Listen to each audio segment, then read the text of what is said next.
Big Buck Registry, Big Buck Podcast, episode number 2.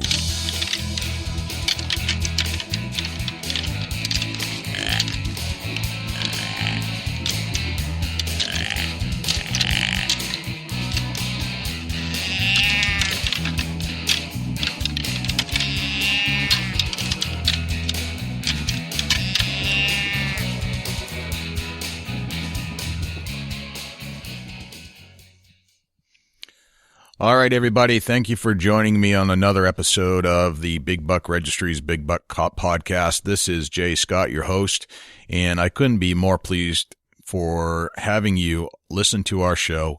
It means the world to us, and thank you for tuning in. We have a great show lineup for you today. We have some interesting interviews. We haven't done this yet before, but we've been waiting to do this for a while, and we're very excited. We're going to be interviewing Chelsea Hall, who is one of the deer submitters. She submitted a buck to the Big Buck Registry's contest not too long ago, and we actually got a chance to speak with Chelsea and interview her about that exact hunt. And we're also doing the exact same thing with Dalton Campbell. Dalton is actually leading the pack right now in the contest. I think he's over 300 votes or 300 likes in the Big Buck Registry album that is hosting the contest. And we get to sit down again with Dalton and interview him and listen to the exact details of his hunt as well. Let's see. There are a couple of new videos posted on the Big Buck Registry website, and I just wanted to let you know what those are. We've got one that goes over how to submit a buck by the website, and basically, as we've discussed before, it's www.bigbuckregistry.com/submit. So that's one way. Another way is to go to our Facebook page and just post as a user. And then there's another video that was submitted, and this is something I'd like to see a little bit more of, and it's actually submitting a buck by voice. So you're going to phone in a deer registration just like you would do down in the South, where I think you call in a phone number, and I think it's 1-800-GOT-ONE or something like that in North Carolina, and you actually call in the registry. So if you're going to call in, what we'd like to hear is your name, the time of kill, the state and registry or county that you're hunting, the approximate weight, and you can call the number 724-613-2825. That's 724-613-2825. And actually, speaking of that phone number, I think we're going to have a contest.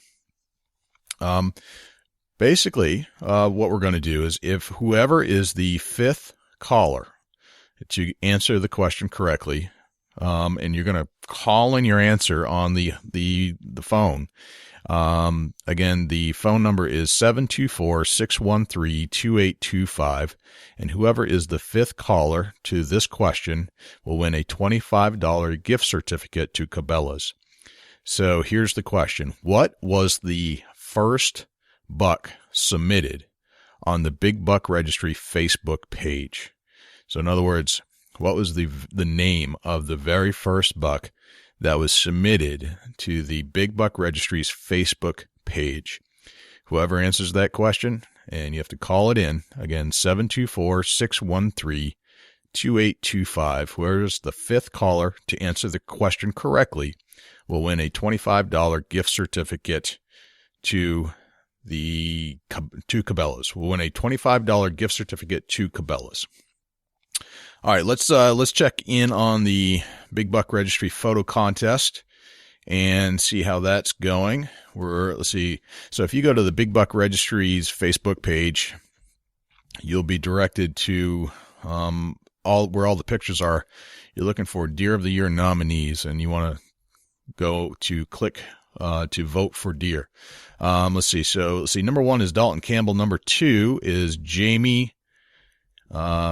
Jamie Boyd. He shot a 244-pound deer. We're going to be interviewing Jamie shortly. Chelsea is in third place, and you're going to hear her interview in a little bit. Dalton, you're going to hear the story behind his hunt in a little bit as well. I believe Greg Ridgway is going to be talking to us down the road as well. He's got 135 votes. Let's see. Let's go down to the bottom. There are a number of submissions. They're all great deer, and we encourage you to go to the album Deer of the Year nominees 2012 and check them all out. We currently have, let's see. All right now we're up to approximately 74 pictures that have been submitted to the Big Buck Registry. So keep submitting those bucks if you haven't done so already. We have a few that we need to get into that album. And we just shared it again on our Facebook page. So feel free to go and check that out and submit a buck if you haven't done so already. All right. So next up, let's go over and talk or listen. We're going to listen to Dalton Campbell next. And Dalton was one of our first submitters of a buck, and he's actually leading the way right now with 315 votes or 315 likes on the Big Buck Registry's Big Buck Photo Contest for 2012. So let's listen in with Dalton. All right, everybody, welcome back. I'm here with Dalton Campbell, and for those of you who have been on our website, Dalton is leading the pack right now in our contest, our photo contest for the Deer of the Year for the Big Buck Registry. And Dalton, thanks for joining us on the show. Yeah, no problem. Excellent. Dalton, tell us a little bit about yourself. Where are you from? I'm from Clarksville, Virginia. Excellent. And is that pretty much the territory where you hunt? Yes, sir. I'm right near Bugs Isle Lake. I can take a walk and be 5 minutes, and I can be at the lake. So I hunt around the lake.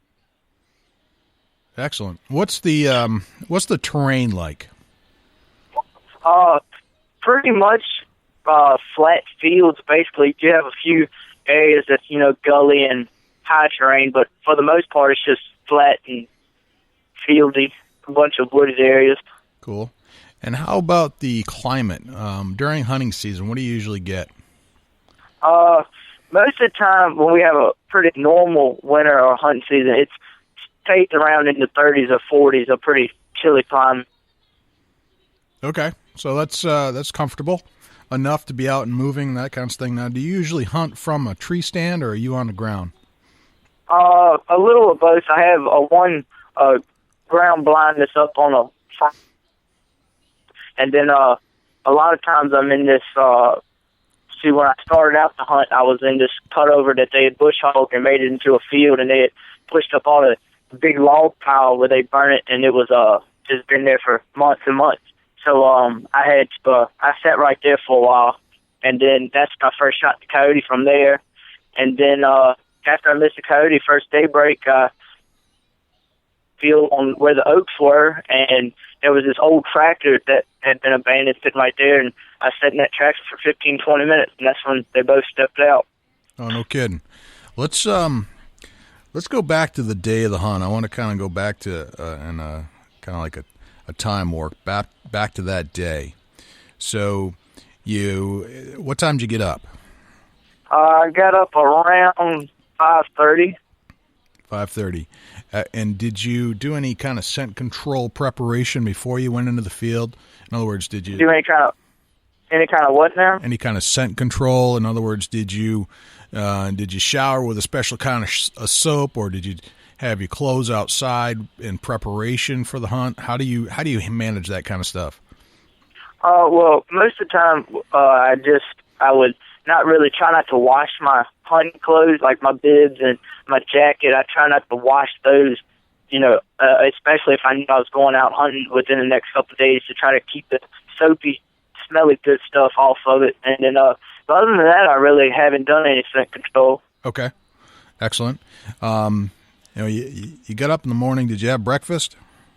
No, sir. I woke up, and it was actually a little later than I wanted to wake up, and I got dressed and went out and sat on the porch and waited for not the sun to come up, but just let it get where I could see. And I walked to the stand with the flashlight the best I could. But other than that, no, I woke up and went right to getting ready. Gotcha. Okay, so you're out on the porch. The sun's coming up, or just starting to come up, and you start to walk to your place where you're going to hunt from around right around just before sunrise. Is that correct? Yes, that's exactly correct. Gotcha. All right, so you make your way through a field? Well, it's what it is a road that goes like a dirt road, a driveway, basically real muddy and ruddy and stuff. And we do a lot of four-wheel riding and stuff back there during the summertime. And I walk back there, and it's woody, cedars on one side and oaks on the other side, and cutovers on your left, but it's real tall cutovers. And then they've been doing some bulldozing on the right side, which makes it not really a cutover anymore. It makes it basically a field with nothing planted in it. Gotcha. All right, so you're walking down to the spot where you're going to hunt. And what kind of clothes you wearing? You got camouflage, special kind of camo, and kind of special? Yeah, I got Realtree AP all the way up from my pants up to my face. I had a Realtree AP face mask on, and then I had my Realtree AP regular like baseball cap on.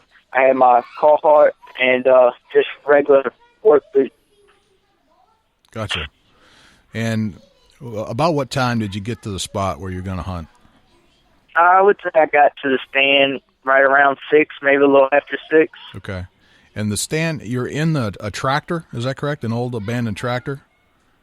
Well, the first stand was actually a log pile that when they bulldozed the cutover and made them into fields, they had just pushed all the logs up to burn them, and they just hadn't burned them yet. And that was the first stand when I was actually watching the sun finish coming up, and that's when I saw the coyote. Gotcha. All right, so you stop at a wood pile. That's your first stand. You see a coyote. You shoot with a rifle? The muzzleloader, yes, sir. A muzzleloader, okay. So you've got the muzzleloader. What kind of muzzleloader are you carrying? A CV8 Tiger Wolf. Gotcha. So you shoot the coyote. You're now out. You don't have an extra load with you at that time. Is that correct? When I left the house, I had put my powder and my bullet into my pocket, but I forgot to put a percussion cap in there. So after I missed the coyote, I looked into my pocket to reload, and I couldn't find the cap. And I said, "Daggone it!" So I had to walk all the way back to the house. Oh yes, okay. So you're in the field. You thought you had your gear. You didn't. You shoot the coyote. You're like, I don't have all my gear. I got to go back. You get the percussion cap, and then you go back past the wood pile, and then you go to the next stand. Is that correct? But yeah, see, the wood pile is on the right side of the field, and then it's this small, I want to say, strip, kind of like maybe 50, 60 yards wide of the cutover that they didn't bush hog. They hadn't got to that yet. And then they, skip maybe 60 yards and come on the other side and bush hog that again, and then it was oaks. So it's maybe a 60-yard strip of bush hog land, and then it's cutover land, and then it's a big field of bush hog land. And after I walked back to the house, and I called Daddy, and I was kind of discouraged to go really even figure on their knees because I had just shot right there. No deer in his right mind was going to come back out that morning. But I got my percussion cap and walked back out and sat in the tractor, and 20 minutes later, the doe walked out. And then when she walked out, I clicked my hammer back, hopefully that there was going to be another deer stepping behind her, and then he walked out. Gotcha. And so the doe walks out. You're yes, sir. You're ready at this point. Uh-huh. And the buck, which is on our Facebook page, which is the leader of the pack at the moment, it's following the doe? Yes, sir, because, see, ever since I've been hunting in my ladder stand and everything, since I was about 10 or 11 years old, I didn't really do a whole lot of muzzleloader hunting, but I did a lot of early rifle season when the rut was just leaving here. And Daddy always told me if I seen a doe walking by, just to, let her pass by, because there just might be a buck coming by. So I kind of figured that when that doe stepped there, I was going to have to let her go on about her business, and maybe 20, 30 minutes later, a buck would come out. But she stepped out. She was probably about 50 yards down that strip from me, and then he walked out, 90 yards. And the coolest thing I thought about it was when she walked out, she was looking all around and smelling. You could just see her just kind of make sure everything was, normal. And then she stepped on out. And then when he walked out, though, he didn't pay no attention to what was there. All he had was his nose to the ground. He won't pay nothing attention to nobody but her. Excellent. Was the doe, were they moving right to left or left to right? They come out of the woods on my left, and they was walking to my right. From the left to the right. They came out of the woods into an open area. And are you shooting righty or lefty? Right-handed. Right-handed. Okay. And how long between the time that you saw the deer and before you shot? I would say probably around 20 to 30 seconds. Gotcha. So it was like, boom, they're there, and you're ready, and then you let it fly. Yeah, I mean, because when she stepped out, I didn't want the deer to step out, the buck to step out, and I not be ready. So I go ahead and click the hammer back from the CVA, and he stepped out, and I found him in the scope. I was just following him in the scope as he was walking along behind her, and then she stopped, took her head up, and he took his up, looked around, put his nose back to the ground, and I picked the perfect spot right there on his shoulder. But I pulled the hammer on him. When the smoke cleared, he was on the ground. Gotcha. So it didn't run? It just dropped? No, sir, it did not run at all, because I remember the whole time I was aiming at him, waiting for him to stop. I was just praying, please, Lord, let him leave a good blood trail. Right. Didn't run at all. He just fell. Oh, those are the nice shots. It makes the chase a lot easier. Not that finding a good blood trail isn't part of the hunt, but sometimes it's just nice when they drop. Yep. Yep. So tell us about the recovery. So you didn't have to go very far. How far a shot was it? Probably about 90 yards from where I was sitting to where he was standing. And when he first, and after the smoke cleared, no sooner I pulled the hammer, I jumped down from the tractor and reloaded my muzzleloader just in case he decided to get back up. And I was standing there, and not a minute after I shot, it had to be 30 seconds. I had just enough time to reload. And by the time I reloaded and I'm standing on the ground, I just pulled my phone out to call Daddy to let him know I had got him. And next thing you know, another buck that I had been watching in the summer, he jumped out. So I'm just wondering if I would have waited 5 more minutes, if I could have seen both of them chasing that one doe. Because no sooner I shot him, and I got time to reload the big one, another big one jumped out. But he jumped out and took off running. He wasn't walking. Gotcha. Now, did you have to go back to your house to help the drag? Yeah, I walked back to the house, and I would probably say maybe 800-900 yards back to my house. I walked back to the house, got the truck, woke my brother up, and he didn't believe that I had killed the big one we had been seeing, and so I drove him back there, and sure enough, there he was laying on the ground, and I was actually scared to leave him. One of the biggest bucks I've ever killed, and he was laying on the ground. I was actually worried about walking back to the house. Right. Did you tag it right there, or do you have to tag him immediately, or is that just? Yeah. And what it is in Virginia, you have to notch your tag before you move the game, but then as long as you either call it in or take it to the check station before that night, you're legal. So I notched when I got back to the truck.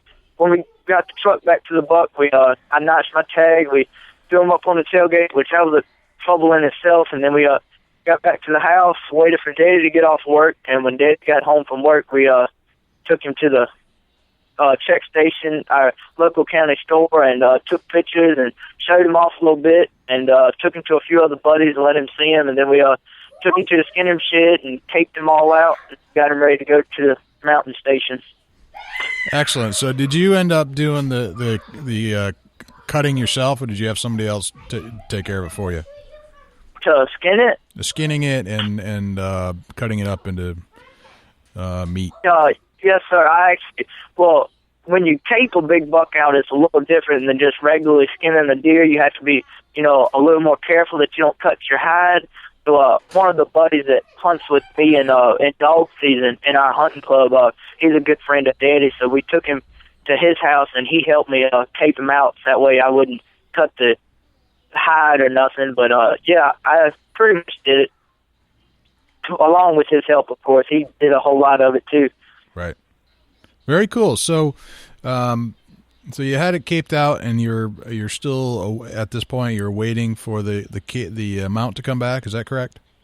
Yes, sir. Now I sent the mount off probably about a month after I killed it, because you want to put it in the freezer and let it get good and frozen before you take it to the taxidermist. But now I'm in the waiting stage, just waiting for it to be done. All right. Very cool. How many points in total?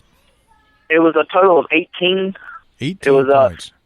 Yeah, because I seen him during the summer when he was still in velvet. I'd been putting out some golden deer nuggets for him during the summer, and I actually put the golden deer nuggets out in a spot completely different to where I was hunting, because during the summertime, I believe that would have been a better spot for them. And then once the leaves started falling off the trees, and I started, looking how things were in the wintertime, I realized that where I was pouring the nuggets and where the deer actually were going to be, I was hunting nowhere near where I was putting nuggets in the summer. But I was riding Fola back there one day during the summer, and I seen him in velvet, and he wasn't 30 yards from me, and he just stopped and looked at me, and I counted a total of 13 when I seen him, but I couldn't see because he had 3 or 4 stickers going out of the back of his horns, like going back to his ears. And because see, when I first killed him and called Daddy, Daddy was asking how big it was, and I told Daddy it wasn't nothing but an 11 pointer, because on the main beams it has 11. I never thought we could count the ones at the bottom, but the ones at the bottom, they said you can count them if they're over an inch long, and these were 3.5 to 4 inches long. No kidding. That's fantastic. So you added a few points from just taking a closer look at everything. Yeah. That's awesome.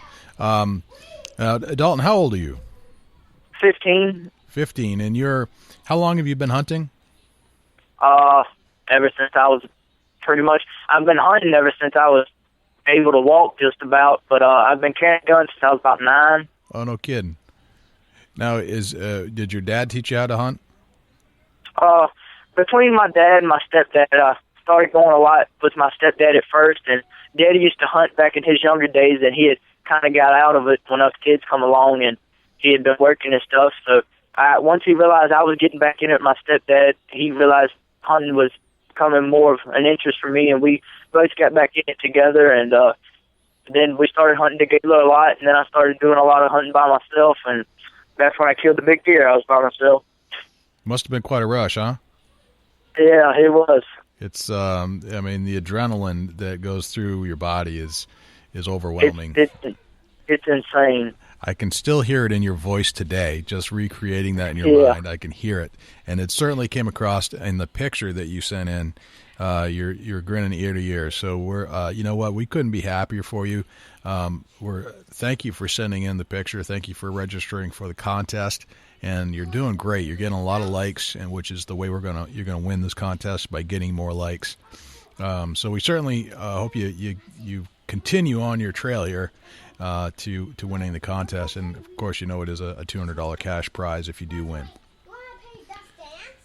All right, I appreciate it. So what's on the agenda for next year? You're gonna go get another big buck? I plan on it. I guess I realized this year was actually my first year I've actually muzzleloader hunted real hard, and I just realized how much more the bucks are moving when they're in rut. It's just, you start seeing deer everywhere. And the biggest way I can tell when the bucks are in rut around here is not necessarily seeing big bucks, but just like go to the movie theater or go out to eat. You see a lot of bucks, not big bucks, but just bucks in general on the sides of the roads, either running or either already dead in the roads. And you'll tell the deer, they really stop thinking a lot once the rut starts getting in. Right. A huge advantage, correct?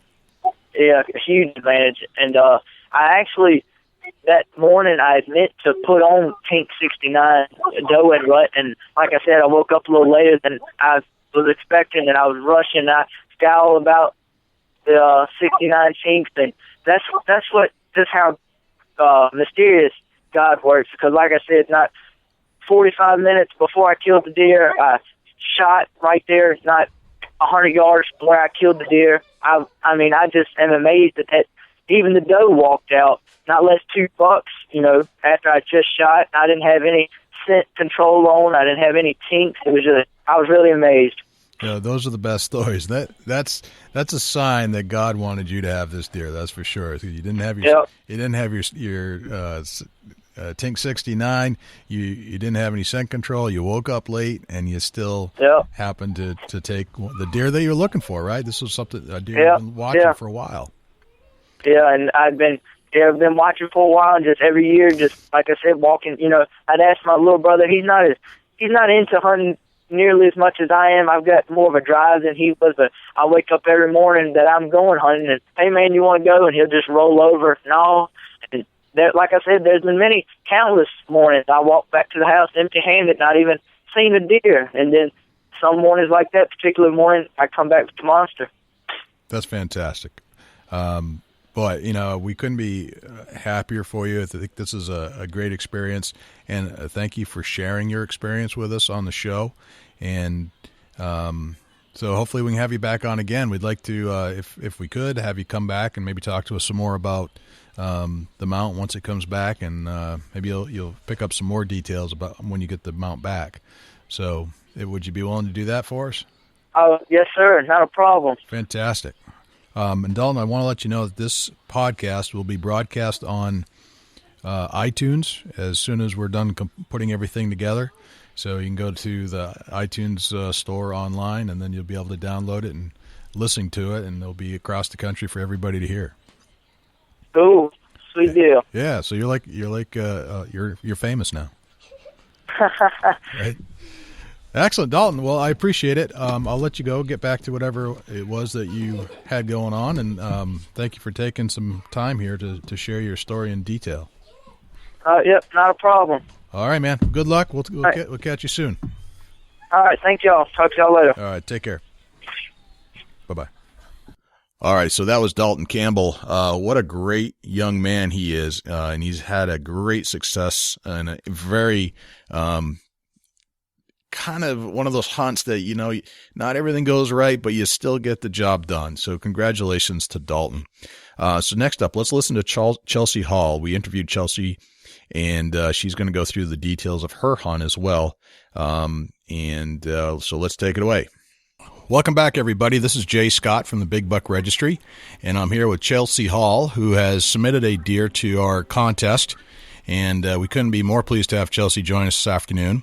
So, Chelsea, thank you very much for being on the show. Thanks for having me. Excellent. What I'd like to do, Chelsea, is, if you could, is just tell us a little bit about what's going on in your neck of the woods. Where do you live? What do you do for a living? That kind of stuff. Okay. I live in Harrison County, Indiana, and I'm an MA at a pediatrician's office in New Albany, Indiana. And I like to go hunting during deer season and coyote hunting and all that fun stuff. Excellent. Are you married? I am. Excellent. Any kids?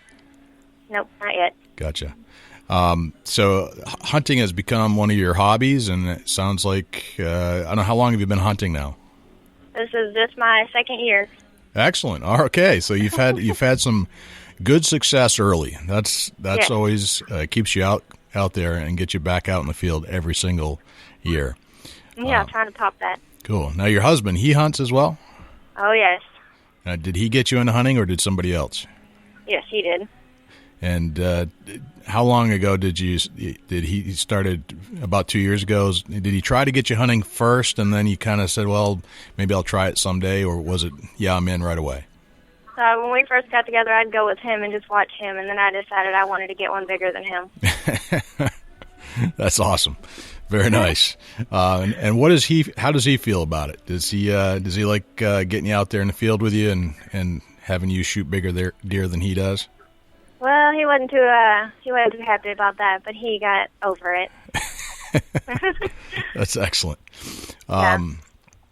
Tell us a little bit about the terrain that you're hunting in. You're in Indiana, correct? Yes. Tell us about the terrain. Like, what kind of landscaping we got around the areas that you hunt?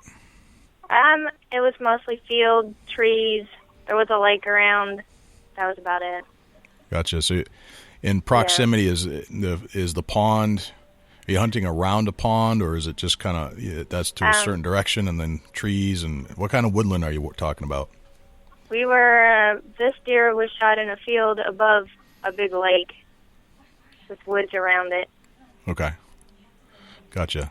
How's the climate in Indiana generally during deer season? Well, luckily it was still pretty warm when I shot this one, but towards the end it got pretty cool. But it started out pretty warm. And is that normal for Indiana where you're hunting this time of year, or that time of year? Yeah, pretty normal. Okay. Yeah. And as far as the conditions that day, you said it was a warmer day? It was. Okay. I was lucky it was. Okay. So what was the temperature about? Maybe close to 70, 60 somewhere in there. Oh, wow. Okay, so that you're getting up in some higher temps there, not the... Yeah, it was pretty warm for November. So that it was a November day. It was a pretty warm day. Was it raining or was it dry? It was dry. It was a little windy. Okay, dry and windy, warm day. Indiana, got some woodland, some lakes, some fields, and it's showtime. All right, so let's go back to the day. Let's recreate the day for our listeners. All right. Bring us back to pre-dawn. Did you get up early? No, actually, we didn't even get in the woods until about 8 o'clock, a little after 8 o'clock. Gotcha. So you got up, took your time. Did you have breakfast? Yeah. Nope. No breakfast? No. Coffee, tea, anything like that? Maybe a Big Red. What was it? Maybe a Big Red. A Big Red. Is that a drink? Yes. Okay, so you had a Big Red. And is that like a tradition or a custom that you have before you go hunting? No, just every morning. Every morning, okay. Every morning's Big Red. Now, do you have any kind of rituals or anything you do before you go hunting?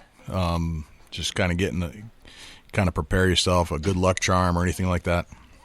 Nope. Gotcha. You just get up and let's go. Yep. All right, so you got out late. You got out about 8 o'clock. Any preparation, any kind of scent control preparation? No, those earth-smelling wafer things that you just put in with your clothes. Yep. Yeah, that's it. So, do you wash your clothes in special scent controller or anything like that? Nope. Okay. These are the types of questions we're asking everybody. So we're trying to get an idea like what makes a successful hunt from an unsuccessful hunt. And it's kind of interesting to hear what different people are doing. Some people are to the point where they're actually cleaning their their clothes washer before they actually wash their clothes. So they'll take their scent controller, wash the washing machine before they wash the clothes. That's how intense this is getting. But then other people are like, no, I just kind of walk out in the woods, and that's the way it is. That's pretty much what it was. Excellent. So, all right, and are you wearing camouflage? Oh, yes. Okay, so you're focused on the camouflage. Are you focused on wind direction or kind of where things are coming from, or are you just kind of out there? Yeah, just kind of out there. Okay. All right, so you get to the spot. So tell us about how the terrain that you're covering en route. Do you drive to a certain spot and then walk in? Yeah, we did. We actually started in one spot. My husband was with me, and then we walked to the spot where I actually got him because I couldn't get comfortable in the first spot. And so we ended up walking down the road into the field to our two-person stand. So you've got a dirt road or something you're walking down, or kind of like a farming road or something of that nature? Yeah, I think it's a logging road. Logging road, okay. And when you first get to one spot, you don't like it. You're like, I want to go to a new spot. Yeah. Okay. And about what time of day is it when you move to the first spot or the second spot? I'd say maybe 9, a little after. Okay. So, and what are you doing at these spots? Are you sitting down? Do you have a ground blind or in a tree stand? We're up in a two-person stand. Two-person tree stand. And you and your husband are together at the second location? Yes. Okay. Is this land that you hunt frequently? He does. Just the 2 years I've been, it's their land. It's my husband and his dad, and it's theirs. Okay, so it's private land. Your husband owns it with your father-in-law? Well, his dad and his uncle own it. Okay. Yeah. So you go to the spot, and these are stands that have been preset for you by your husband, or you go out? We put it there last year and just never took it down. Gotcha. Okay. Yeah. All right, so you get to the spot. It's about 9 o'clock. It's dry. It's a little windy. It's getting warm at this point. Is it warm in the morning as well? It wasn't too bad. 40s, 50s? Warm to me is like 90. So 90 degrees is warm to you. So this is like 60 degrees, 50, 60 degrees at that point? Probably somewhere in there. Okay. Yeah. And tell us about what happens next. Well, we're sitting in the stand, and we've seen 3 doe come out, and they must have smelled us, and they ran off. And then behind us, 4 more were in the woods walking. And then I got tired of sitting, and I was like, I want to leave. And he's like, oh, we've seen a lot of deer. Let's just wait a few more minutes. And so we did, and next thing you know, that boy walks out of the woods. He walked out of that road that we had just walked down to get to that stand. Okay, so you actually walked by the spot where the deer popped out. Yeah, we walked right down that road where he walked out the same road into the field, because we walked into that field and then we went across it to our stand. Gotcha. And was the buck following the does? Nope, he just walked out by himself. Gotcha. So he didn't care about the doe at that point. No. How was the rut? Was the rut in season at that point? It had been. His neck was pretty big. Okay. So he was probably in the area, maybe kind of not really paying attention to the does that moment, but was probably around them. Okay. Yeah, probably. Gotcha. And you were sitting in a double tree stand. Do you remember the brand of the tree stand? I could ask my husband; he would know. Okay, no big deal. It was a metal tree stand, double seater. Did it have a gun rest on it, or just was it freewheel? Yeah, I had the rest on the front because that's what I had to. I actually rested my gun on the little rail that comes down. Okay, so you're in the tree stand. You're sitting on the left or the right? I am looking out into the woods. I'm sitting on the right. Or looking out into the field. I'm sitting on the right. You're sitting on the right. And does the deer come from your left or from your right? He comes up on my side. He comes from the right. Okay, so he's coming up from the right. Yeah. Now, how far away was it? I think we said about 65, 70 yards. Okay. And did you see the deer first, or did your husband see it? I think it was about the same time. About the same time, and it was pretty obvious. Did you see him moving through the woods, or was it just? No, he just as soon as he walked out. Boom! Popped out in the field. Yeah. There he is. You line up. You rest. You're on the rest. And what kind of gun are you shooting? An H&R 44. Okay. And what was the caliber? Is the 44. 44. Okay. Yeah. And so you're on the rest. You see the deer there. You line up on the kill zone, basically. Yep. And you pull the trigger. And yep, I didn't even look at his rack. Good for you. That's very good. No buck fever this time. That's excellent. No. And then what happens next? And I pulled the trigger, and he ran off, and we didn't see no blood or nothing. So my husband kept saying, I don't think you hit him. And I was like, there's no way I didn't hit him. I've been shooting too consistent to miss him. So we went and walked through the woods, and then it ended up his dad was down below hunting, and he ended up actually finding it. Oh, no kidding. So I was getting mad because he kept saying that he didn't think I hit it. He didn't think I hit it. So I was like, I was camouflaged, and I had 4 or 5 layers on. I was like, I'm tired of walking around. So gotcha. Dad actually walked up on it. So you thought you knew you hit it. Your husband wasn't sure. You didn't have no blood to go with on the track? Not until he found him. The blood I'd shot him high, so he filled up instead of bleeding out. Okay. So when he laid down, that's when we seen the blood. And how far did he run? Not very far. He went over the hill, about 80 yards maybe, down to the lake is where he's actually heading to. Okay, so he's heading down to the lake, and yeah. Did you like comb the area with a couple of people? Me and my husband walked. His dad was down at the other end of the lake, so we walked down where we seen him go over. But we didn't go down as far as he had went down. The deer had went down to the water. We didn't go down that far. Okay. So that's why we didn't see him. And it was your husband's father that found it, correct? Yes. Gotcha. The only reason he found him is because he was across the lake and happened to see the deer's white belly. Because he said that white spot's never over there any other time. So he got binoculars out and seen that it was a deer. That's interesting. My father-in-law found a deer for me just like that. I shot it with a bow. It ran like 300 yards, no blood whatsoever. And we just started combing the area on a grid type of pattern, just the two of us, and he ended up seeing the white belly in a marsh. And sure enough, there it was. It's a good thing they have those. I know. It's nice to have some white out there when everything else is kind of dark. So it saves us. I can't imagine if the deer was all brown. That wouldn't do anybody any good. I know. Especially not this time of year. Right. So after you find the deer, what happens next? You drag it back? Oh, yes. We had to drag him up a hill through, it was wooded, so there was no trail where he went down. So we had to drag him up through there, actually on the back of a four-wheeler. And then once we got him up, course, I take pictures and everything. Gotcha. So you dragged them how many yards, roughly? About the 80 back up the hill. 80 back to, and then got them on a four-wheeler and got them back to your vehicles? Well, we somehow got the four-wheeler down there over the logs and everything and got him up. Gotcha. So it's kind of like this timberland area where trees have fallen here and there? Oh, yes. Gotcha. Oh, yes. Excellent. So not great maneuverability for four-wheelers, but you made it through somehow. Okay. That's right. Got it back to the truck, took some pictures, and the rest is history. Yep. Had to show him to everybody.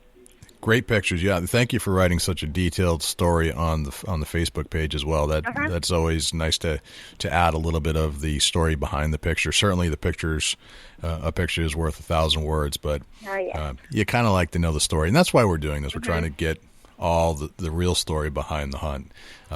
We're seeing the end result, but it's nice to kind of listen to the story from the hunter's perspective. Yeah. Have you had it scored yet? He can be officially scored on the 25th of this month. Okay. So we've roughly scored him, just measuring him. Excellent. So if you wouldn't mind, maybe we'll connect with you again down the road to find out what it ends up scoring out at. Okay. Send in some pictures if you could once you have the rack back and the mount back. Okay. We've got him back already, actually. Oh, you do? Okay, so we're just waiting for the score. And then certainly when it's time, as soon as you're doing pretty good already. When the official voting starts on, February 1st, definitely start sharing all that photo with all your friends if you haven't done so already. And then we wish you the best of luck in the contest. I think that's great. All right. Thank you. Chelsea, thank you for being on the show, and we'll let you know as soon as the show has been posted to iTunes. All right. Thanks for having me. All right. Have a great afternoon. All right. You too. Take care. Bye-bye. Bye. All right. So that was Chelsea Hall, and that was her hunt, and we're so pleased that Chelsea could join us on the show today, and we wish her the best of luck on the show. So I think that's a wrap, guys. We'll see you next time on the Big Buck Registry Big Buck Podcast.